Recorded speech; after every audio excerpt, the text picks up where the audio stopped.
చూసుకోవాలి.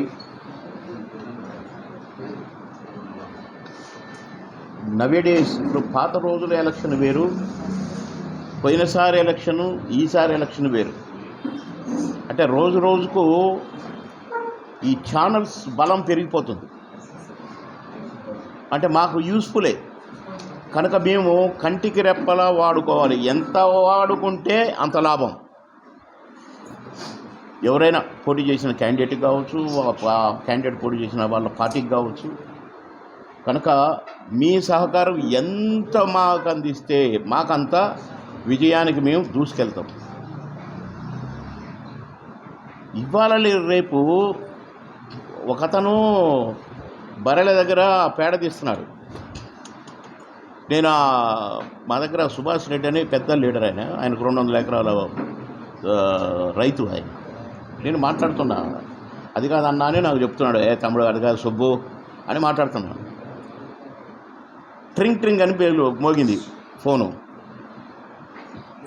ఈ పశువుల అది ఏమంటారు, అది గొడ్డు కట్టేసి ఇది ఏమంటారు, అది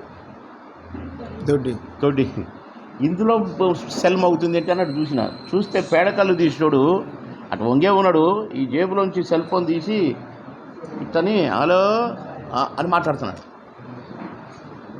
వారిని అక్కడ దాకా పోయింది సెల్ ఫోన్ అనుకున్నా. మామూలుగా నాట్లేసేటోళ్ళు కూడా టీవీలో ఏమొస్తున్నాయి, ఏం న్యూస్లు వస్తున్నాయి కూడా వాట్సాప్లో చూసుకుంటున్నారు. అంటే అంత దూరం వెళ్ళిపోయింది వీటి ప్రాముఖ్యత. అందుకని ఇక ఎలక్షన్స్కి అయితే ప్రాణవాయువుతో సమానం, ఆక్సిజన్తో సమానమైంది. కనుక నేను ఇప్పుడు మిమ్మల్ని వ్యూవర్స్ ఎంతమంది అని అడిగి తెలుసుకున్నది ఎందుకంటే, నేను పాలగారికి చెప్పడానికి ఇంత ఛానల్స్ వచ్చినాయి, ఇక ఈ ఛానల్కి ఇంతమంది అని వారికి కూడా తెలియాలి. కనుక నేను ఇప్పుడు వాట్సాప్ చేసి చెప్పాలి, అందుకని తీసుకున్నాను. ఇకపోతే మీకు నా రిక్వెస్ట్ ఏంటంటే, మీకు మంచి తెలుసు, చెడు తెలుసు. చెడ్డోడెవడో తెలుసు, మంచోడెవడో తెలుసు, పనోడెవడో తెలుసు, పందొంగెవడో తెలుసు. కనుక కాస్త పనిమంతుణ్ణి కొద్దిగా ఎంకరేజ్ చేస్తే పావల చేసినోడు రూపాయి పావల పని చేస్తాడు. డిస్కరేజ్ చేస్తే వద్దులేరని ఒక మంచి సేవకుడు ప్రజలకు సేవ చేయడానికి వచ్చినాడు వెనక్కి వెళ్ళిపోతాడు. చెడ్డోడే ముందుగా అవుతాడు.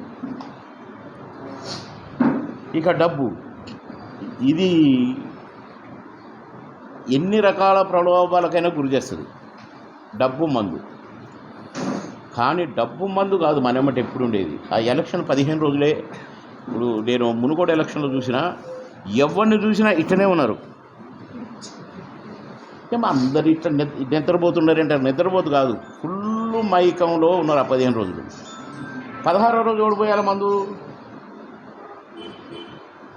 మందు లేకుంటే మందులు ఒకసారి ఎడిక్ట్ అయిపోతే, మందు లేకపోతే కాళ్ళు చేతులు పనిచేయ, వాడికి ఊపిరి కూడా ఆడదు. ఏం చేస్తాడు అప్పుడు? ఏం దొరికితే అది తాగుతాడు, 4 రోజుల్లో చచ్చిపోతాడు. సమ్మక్క సారక్క దగ్గర ఆ కుటుంబ సభ్యులు అక్కడ పనిచేస్తారు. సెక్యూరిటీ దగ్గర నుంచి వాళ్ళే చూసుకోవాలి, ఇంకొకరిని రానియరు. కానీ ఆ జాతర జరిగినన్ని రోజులు తాగుతూనే ఉంటారట. 3 నెలల లోపల చచ్చిపోతారు.